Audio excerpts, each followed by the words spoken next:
Welcome to the Conant Show, and our interlude at the beginning, beginning at the beginning, was a nice piece of music by Pete. Thank you. Was that original composition? It was. Really? Well, it was beautiful. Very beautiful. And I'd like to always acknowledge and thank my engineer and mentor, Paula Gloria Barton, for helping make Conant Show happen. And today we have some young blood in the studio here, Arianna. Hello. And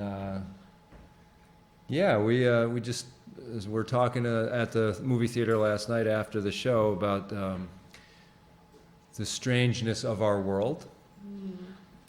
And quite a few conversations we've gotten into, a time or two. Yeah, and so I've said I need a guest. So here you are. I'm obliged. And it's my birthday, so I'm even more honored. And how fantastic is this? Yeah. It's wonderful. Thank you. Probably just be aware to, we don't have like up close mics, so we gotta pay attention. Closer. So, my partner was telling me, well, who you got on the show this week? And I said, well, I don't have anybody. I said, why don't you just quit? And I said, no, that's not what you do. You soldier on. If I don't have a guest, then I carry the show. And so fortunately, I have a guest. And one of the things that I was intrigued with last night as we were chatting about the unusual nature of our world is the kind of the perspective of a younger person, right, as opposed to my perspective in nearly 6 decades on the planet. And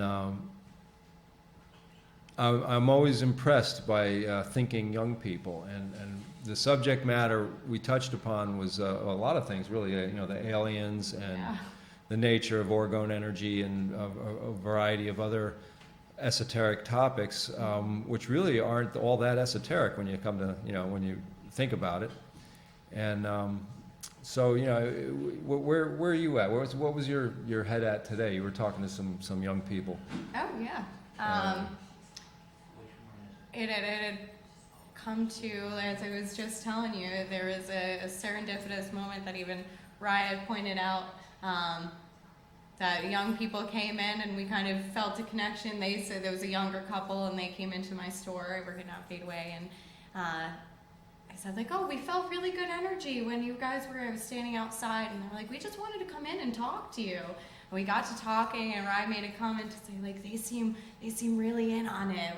Like ask them whatever experiences they've had.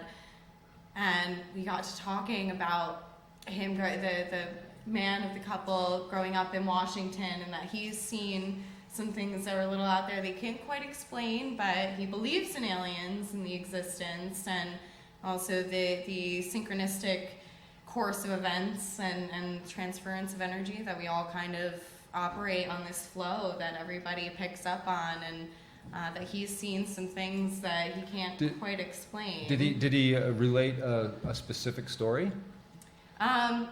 He was talking about a few UFOs, and they were in the area. They're coming up, and it was his birthday as well, which was another odd point where I said, it's my birthday. He goes, no way, birthday buddies. I knew there was a reason that we came in. And they'd been up in Pine Bush, which is notorious around here for having a lot of activity. That was Whitney Strieber. Yeah. Country. Yes. He wrote extensively about his experiences and others up there. They're, so what were you doing in Pine Bush? Not me, they were. Oh, they were? Yes. Were they investigating? No, they were just in the area, but they had heard they moved to New York. Okay.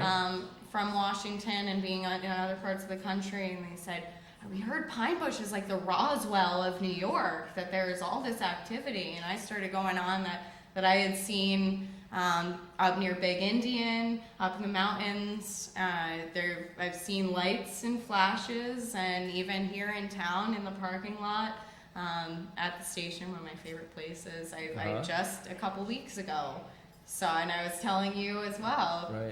there have been quite a lot of unexplainable, kind of intricate, I think, events where each of these things tied into each other. I was telling you about the light going out, and then seeing 2 shooting stars right in a row, just straight down the sky. Yes. And then this huge, I saw the 2 airplanes which converged, they crossed paths like this, right after a huge craft that wasn't shaped like any airplane.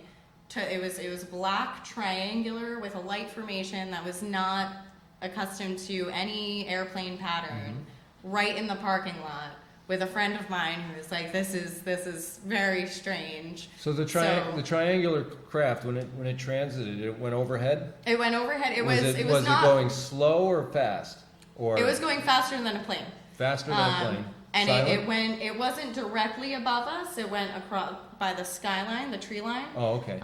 So we saw it looking up at the horizon, at the tree line, and it started from over here and went, and we just like, it was, really like this, and just like, shh.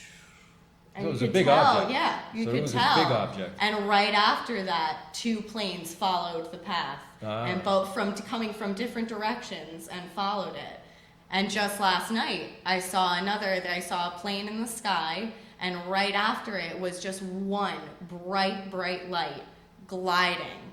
You see the blinking lights of the wings of a plane, but I saw, but it was just one bright gliding light that I've never seen before. And I pointed out to my friend that I had spent the night with that, like, did you notice? He said, no, I didn't catch that one. And I was like, well, maybe I might just be a conspiracy theorist or something, but that didn't seem right. And even my mother's in Boyceville, and in Boyceville, I've seen right on Piney Point Road, I've seen the same kind of orb flashes. I've seen blue flashes. This area, and as it being sensitive, it's kind of, the more that I talk about it, I feel the more that it starts to come, and the more you look, the more there is to notice. The more you see. The more Yeah. you look, the more Yeah. you see. Well, one of the, I spent 6 years on top of Mount Tobias, which is Bearsville, and the top of Mount Tobias is a respectable peak around here. It's 2,500 feet, and the north slope, the northwest slope, goes down into the Phoenicia Forest, the Phoenicia State Forest, and in the 6 years of being close to the land up there in a tent, mostly in a tent, sometimes in a cabin, I would listen and I would hear what sounded like really deep earth, almost like machinery. Kind of, sometimes there were booms, and it was always in the direction, seemingly, of Phoenicia, to that northwest point, direction of mine. And I've asked around, and other people have heard the phenomenon, but at 3 a.m, they're not road blasting. Yeah. and whatever it is that is making this deep rumble in the earth, why would it be occurring at 3 o'clock in the morning, or in these odd hours The witching hour. in the night? So that's a local phenomenon that other people have verified. They've heard it, but they don't know what it is. Wow. But one of the topics that we touched on was this idea of time travel, and One of my favorites. and the nature of reality and the nature of time and all of this kind of thing, and the cast of characters that make up our universe. That there's an idea that I like to entertain, that is that life is the rule in the universe, not the exception. I don't particularly think that Earth and life on Earth is all that unique. I think there's maybe some unique aspects about it because every planet is different, and our planet has a specific resonant frequency of the mantle, the whole lithosphere. is like a bell, and its vibration is somewhere around 9 hertz, 8 or 9 hertz. It's a very low frequency vibration. Well, it turns out that the operating frequency of our nervous system, of our brain specifically, is 9 hertz. So the mantle, we're so connected to our planet that the resonant frequency of the planet is the same frequency for a properly functioning brain in terms of like cycles per second.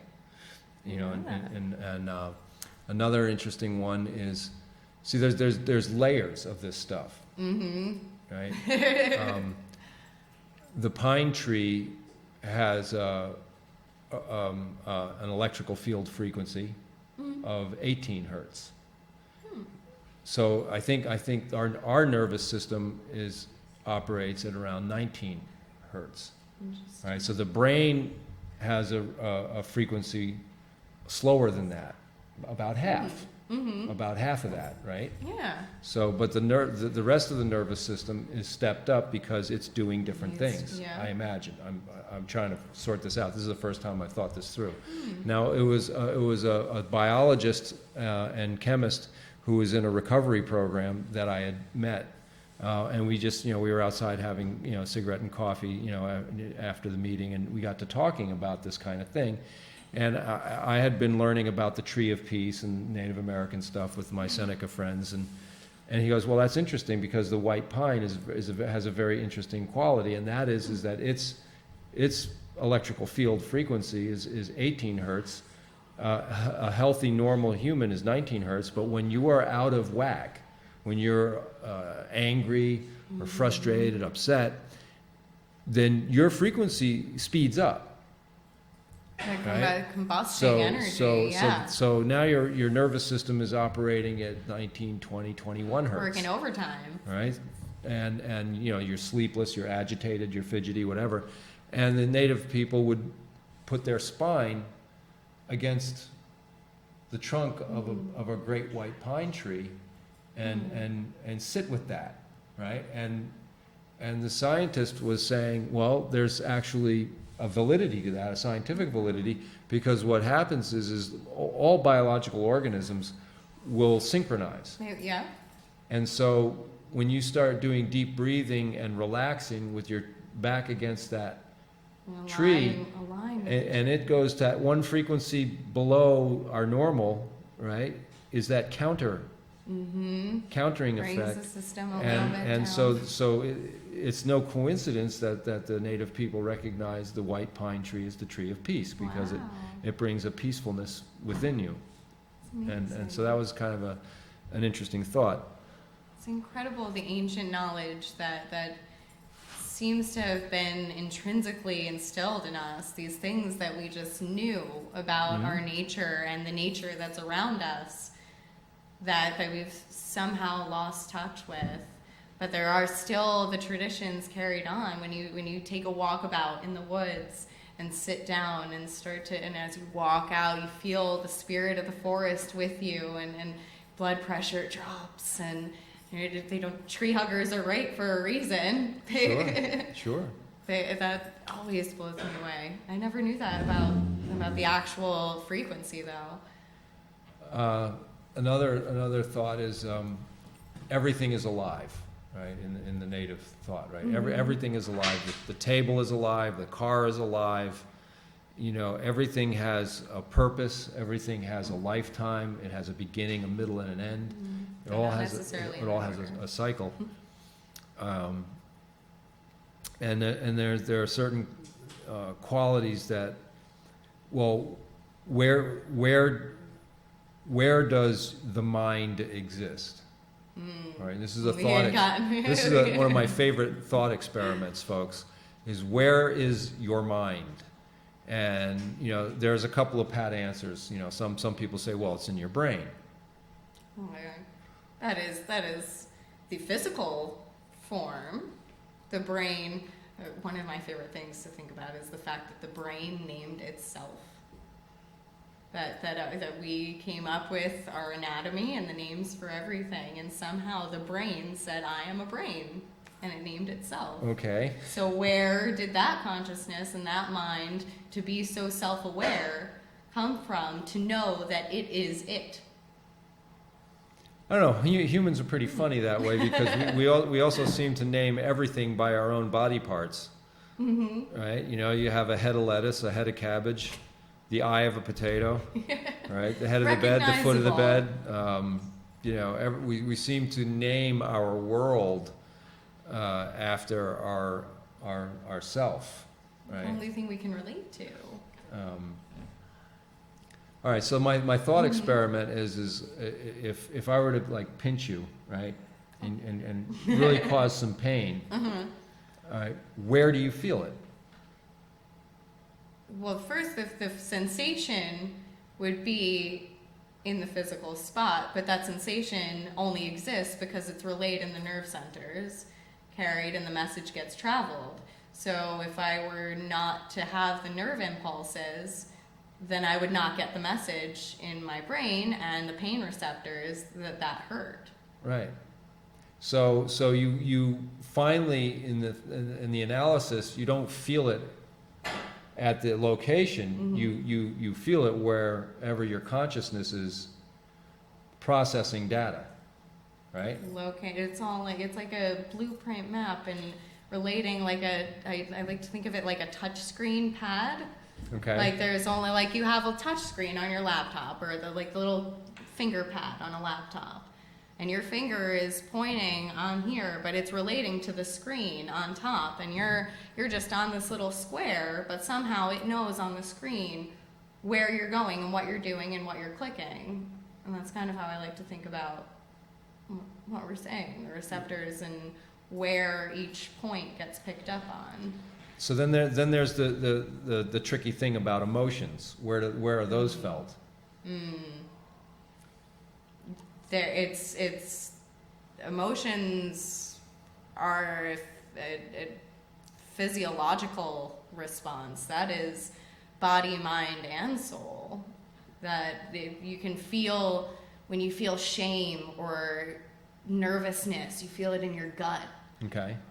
When you're excited and anticipatory, you feel the excitement in your chest. When you're stressed, you get a headache and you feel like, you know, this stress and everything around your head. And it's all related to each part, which also relates back to Oriental medicine and acupuncture and acupressure and why our hands and our feet are each correlating to our organs and everything inside. Mm-hmm. So I don't have a straight answer for you. Well, but it's not an answer. It's a thought experiment. Yeah. And the thing is, what I'm hedging towards is that there are parts to the whole, mm-hmm. right? And in our physical body, we have the construction of the physical body, mm-hmm. which is material. But then you have what powers it, which is biological electricity, mm-hmm.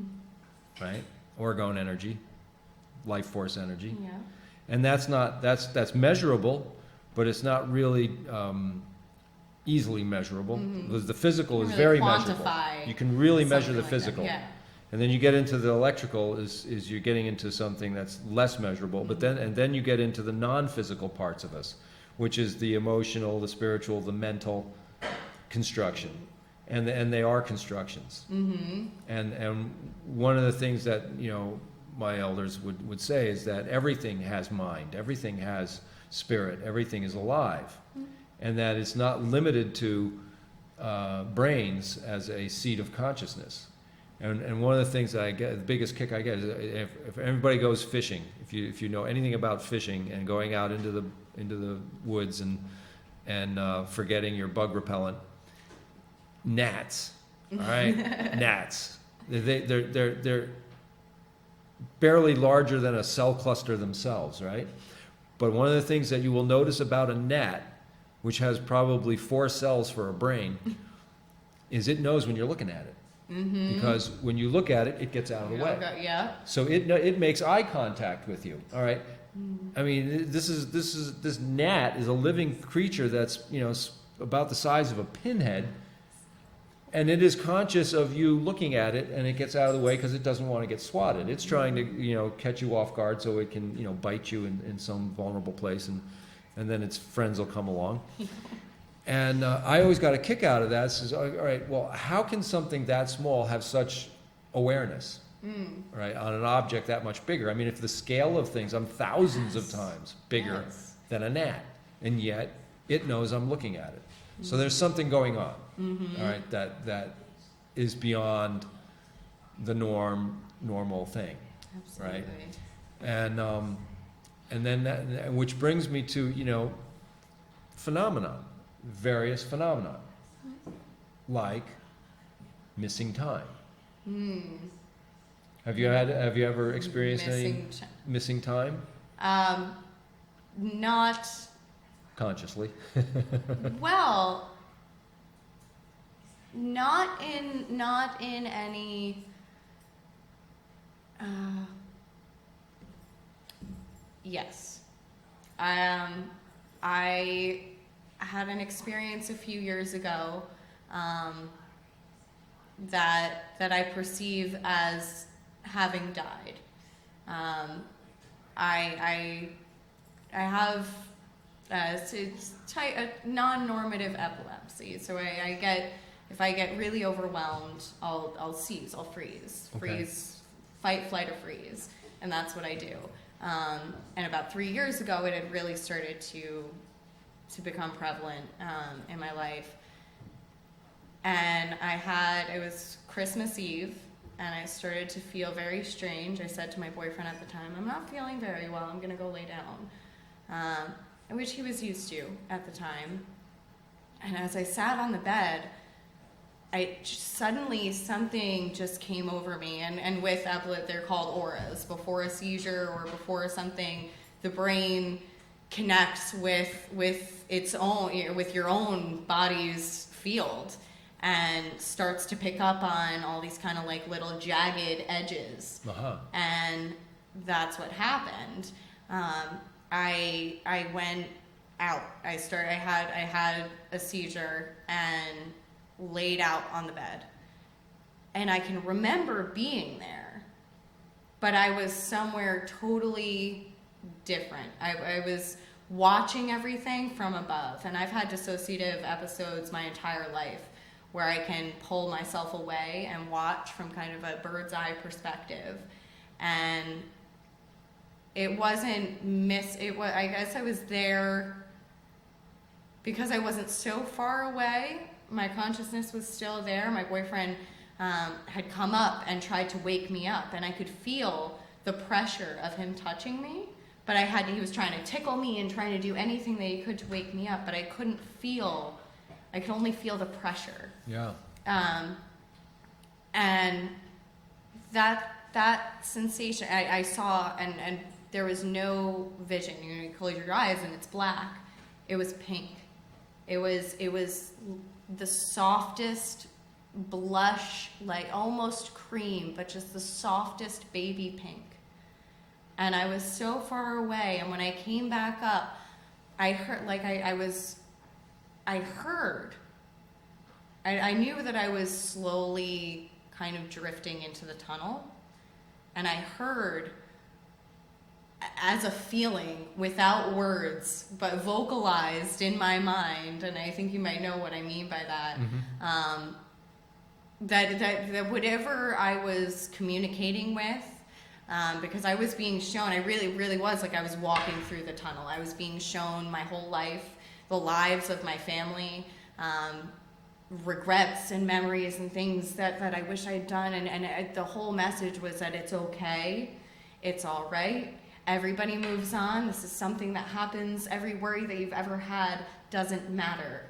And I was so, once I heard that and felt it, I was so ready to just let go. And just the second that I like relaxed into it, there was an annoyance, and it said, like, no, go back. You're not supposed to be here yet. Go back. And as the last utterance of like the k of the K, and I shot back up, straight up, breath full of life immediately, I took a second to look around the room of like, where did I just come from? Whose room? And my boy, he was sitting on the bed and like, what just happened? Where did you go? I thought you were dead. I was about to call an ambulance. I was like, I don't know. I don't know how I'm still here. Where did the time, how long was I out? When did I come up here? I remember saying I didn't feel good. How long was that? And he goes, well, it didn't seem like any more. I think you were only up here for like 15 minutes. So that, I went through my entire life. I just relived my entire life in the span of 15 minutes. But and I had two consecutive episodes where I woke up, I got up for about 30 seconds and then had another convulsive episode and went back out. So I kind of like had a break in the middle of it. And this is the same experience, yes, the same time? Yep. Okay. So I had one that lasted about 30 seconds and then one that lasted about 45 seconds right after each other. And the second one was what laid me out for much longer than that. Now, you don't have like grand malls. Yes. Oh, you do? Yes. They're stress induced. So I have had three grand mal episodes. But it's also, I've had MRIs and EEGs and EKGs and all the tests that you could possibly do, and they can't figure out why.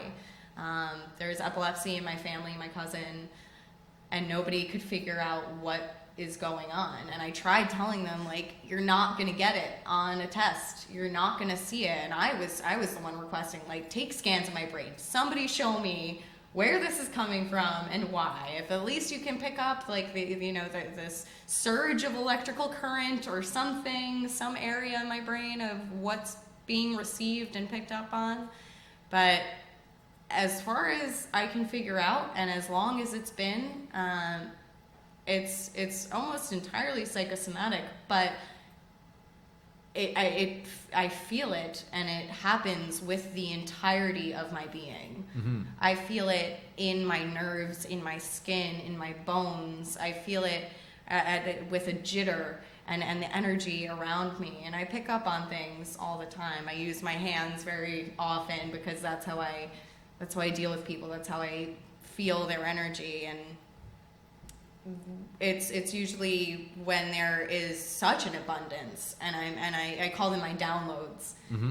that I get like a beam and a shoot, and there have been a couple times that I've kind of just now I know that I just need to lay down, and I kind of let myself go down easy, and I'm like, all right, I'll wait for whatever I need to hear, whatever needs to be passed along, and I'll come out of it soon. I was just going to ask you. Yeah. It seemed like you got a message that time, yeah. that you were talking about. That in the end that it's not what was important or what was not important was kind of being illustrated, I guess. Is that a good take on it? Yeah. So did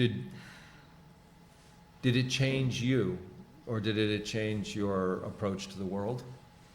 It definitely did. I still am the same. I mean, gosh, not the same person at all that I was then. But it gave me confirmation of something that I'd always known inherently.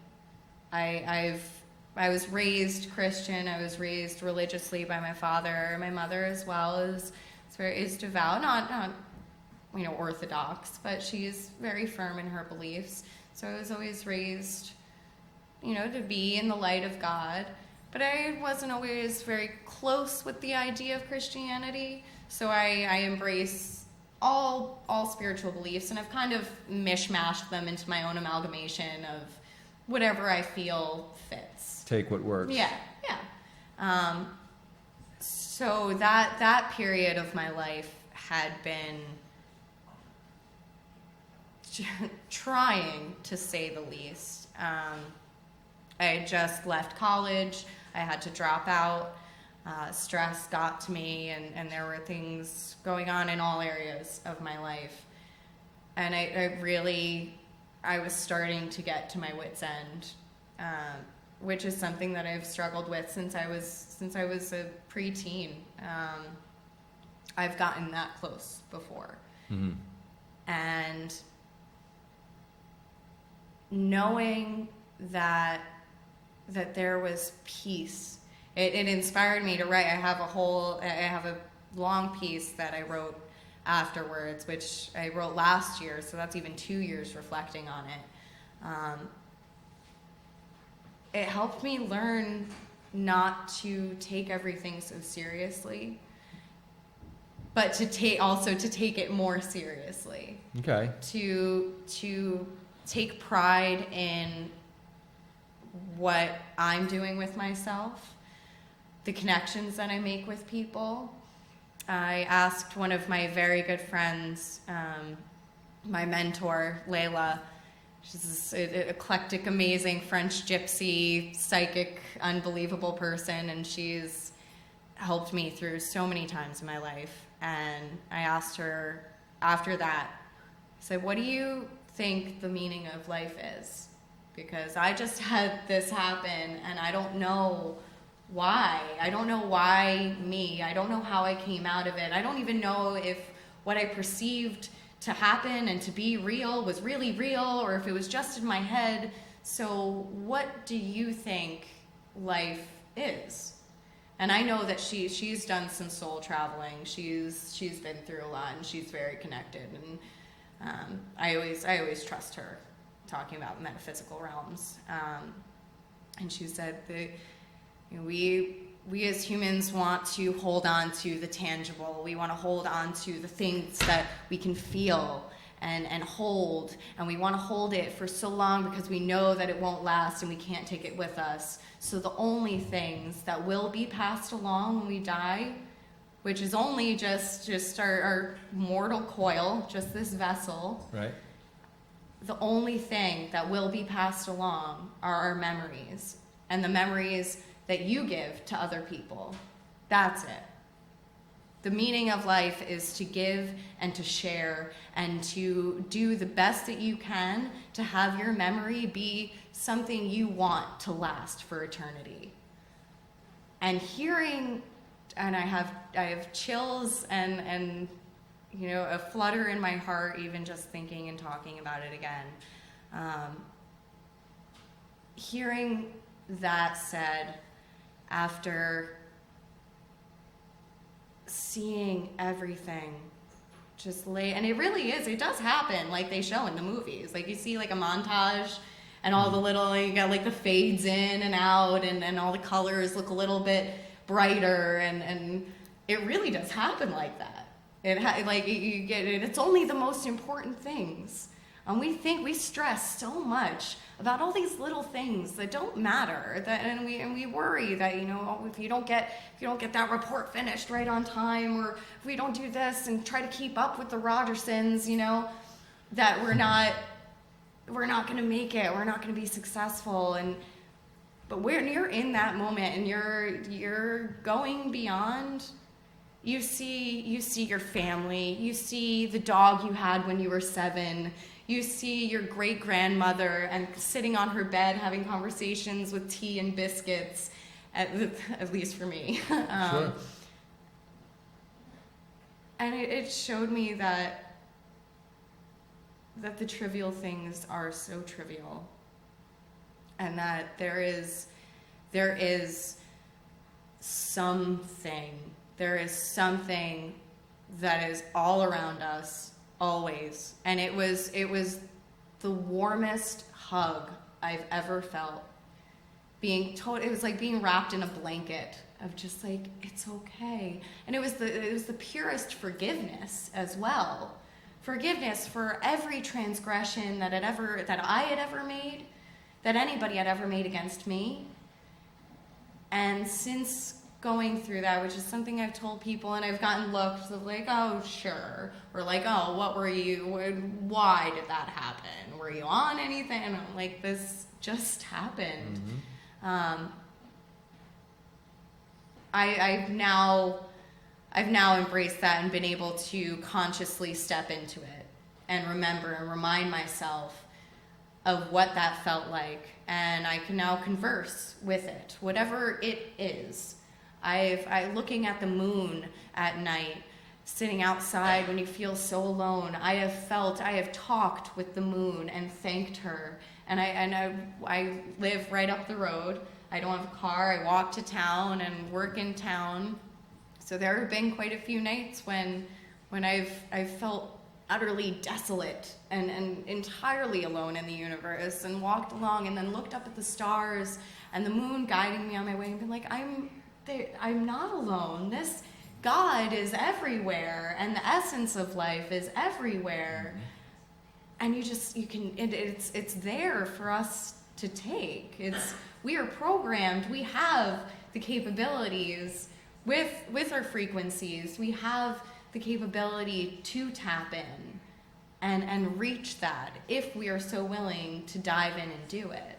Yeah, if you work towards something, it will work towards you. Mm-hmm. It will meet you halfway. Yes. It'll meet you halfway.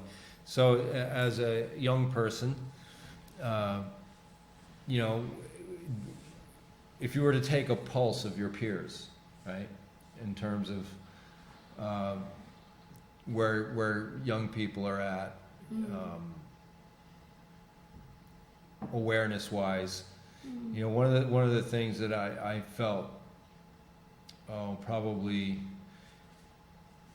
1984, 1985, I was doing a little manning a,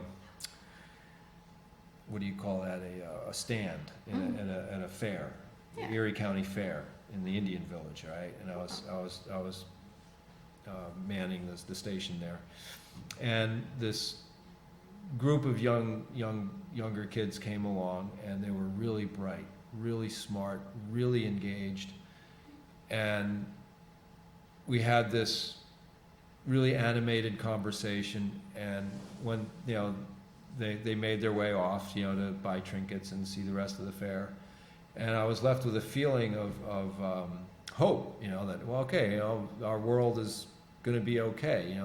There's some real brilliant, young people, and now this is almost 30 years later or thereabouts. What's your take on your peers? How do you feel? Are they stepping up to the plate of responsibility towards the world? Absolutely. There's definitely a bit of schism in mainstream culture, and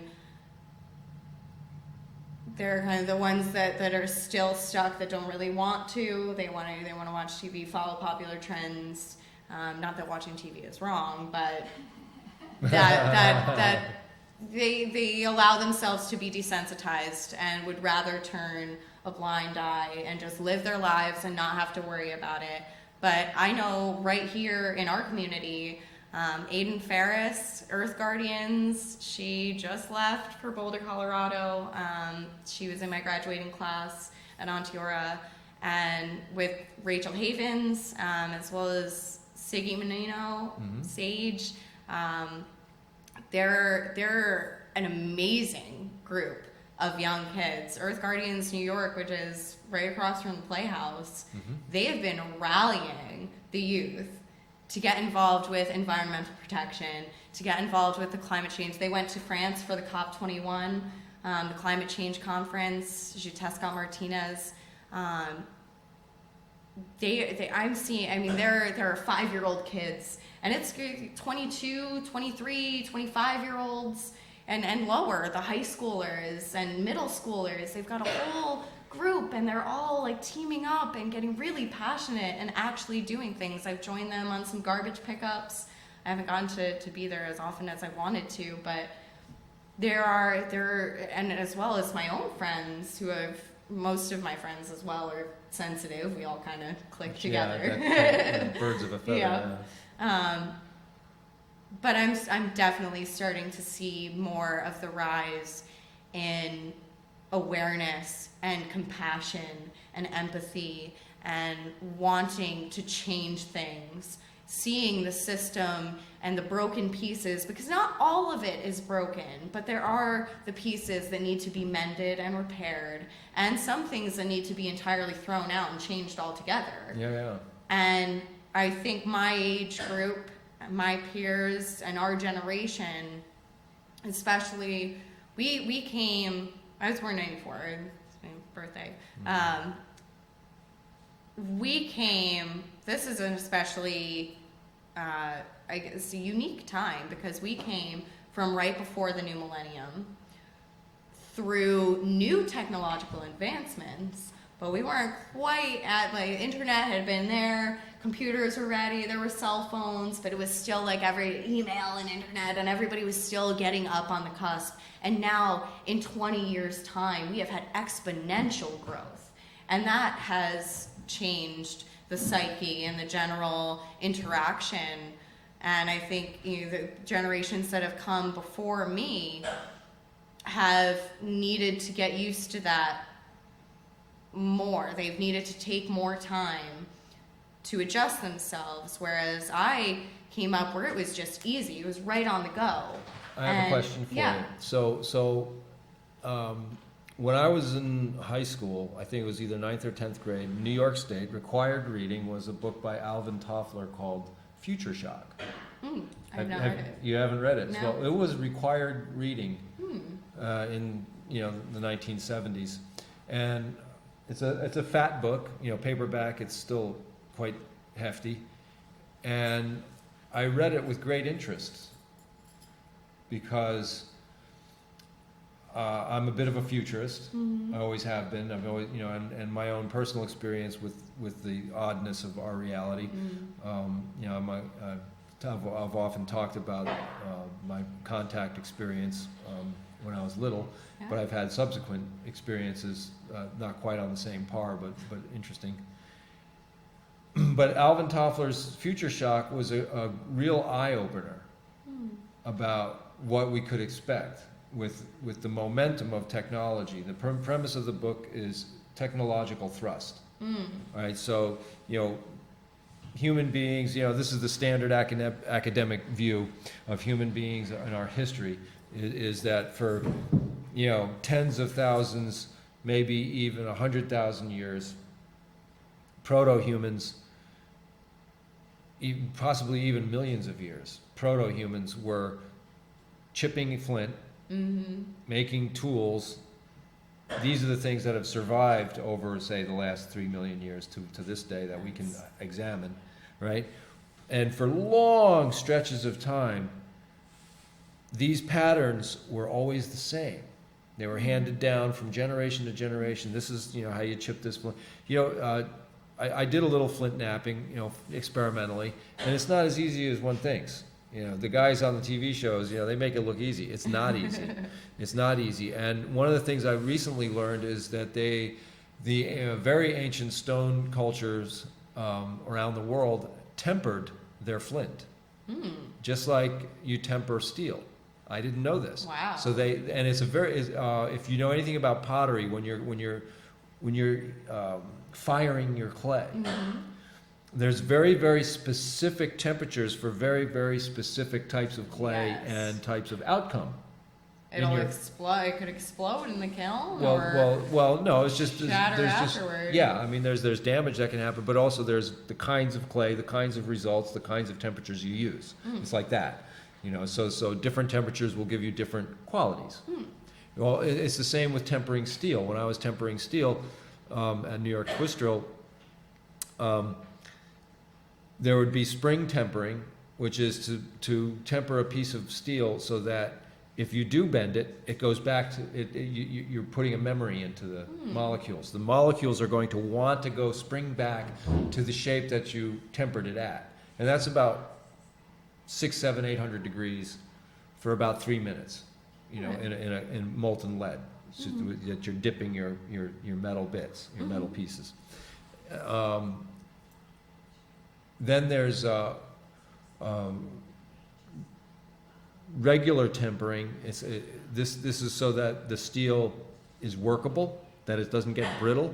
Yeah. And that occurs at 900 degrees for a minute and a half, 2,000 degrees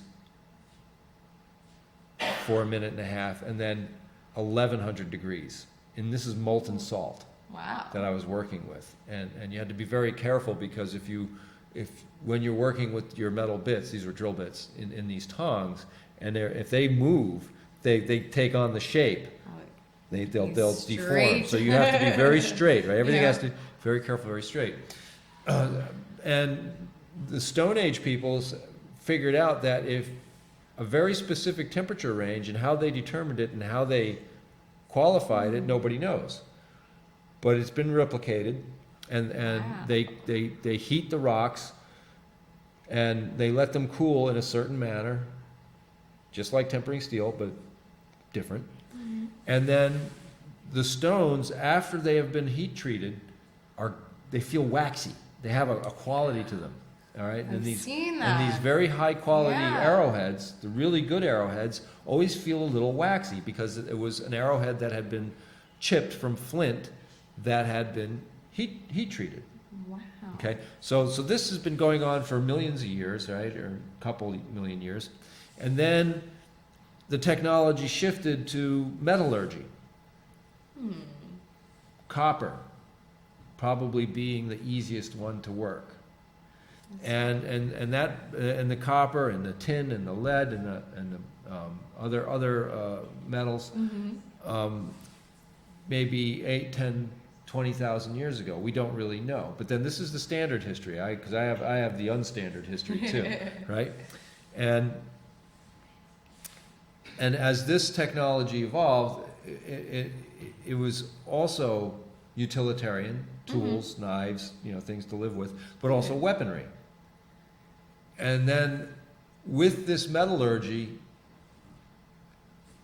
and agriculture, all right, so human beings lived for, say, or proto-humans for some millions of years as opportunists, omnivores, but they weren't practicing organized agriculture as we know it, right, yet. And they weren't organized into, well, we don't know what they were organized into. That's actually another question. Yeah. We don't know. There's a lot we don't know. That's why I love these anthropologists. They make a lot of stuff up. But the evidence is there. The evidence is there, and then so metallurgy comes along, and agriculture kind of comes along with it, and so does war. Yeah. So is war. And with the advancement of this technology, and with the motivation for profit and turf struggle, real estate, war became a driver of the metallurgy. Yes. So we went from copper to bronze to iron to steel. And now we have explosives come on the stage. You have gunpowder gets invented, some 10,000, 15,000 years ago in Asia. And the explosive powders mixed with the metallurgy, giving you projectile weapons, and giving you the cannon, and giving you right. And now you see the time, it gets really compressed. The advancement of the technology is now going much faster. I mean, we were washing clothes on rocks and flint, making flint arrowheads for the same way for millions of years, and then in a few thousand years, we're now going from metal knives to computer technology, right? Going into space and this kind of thing. And then if you look at the last 30 years, the advancements in metallurgy, the advancements in technology in all fronts are really have accelerated to so much that something stupid like my own computer updates itself, and it's like, okay, when does it update me? It's like it changes my operating system just enough so that I have to relearn it again, or learn new aspects to it. And this is what Alvin Toffler was talking about. He says future shock is much like culture shock. Culture shock is okay, I'm going to go to Spain and I don't speak a lick of Spanish, and I'm going to be this, deer in the headlights person at the mercy of everybody, all right, until I learn the language, until I adjust, until I get up to speed. And when you're right? so immersed in it, you have no other choice Well, you don't have but any, to. right? And my generation, you know, those of us who were into information technology, you know, since the 1980s, no problem. A lot of them are inventors of this kind of stuff, right? So those guys have been able to keep up. Me, I've always been kind of in the woods and, you know, hands-on kind of person, and, you know, building and all this kind of stuff, construction and mechanics. So all this new technology, I mean, you put an iPhone in my hand, I don't know what to do with it. I have a stupid phone. I like my stupid phone. I don't want to learn anything else, right?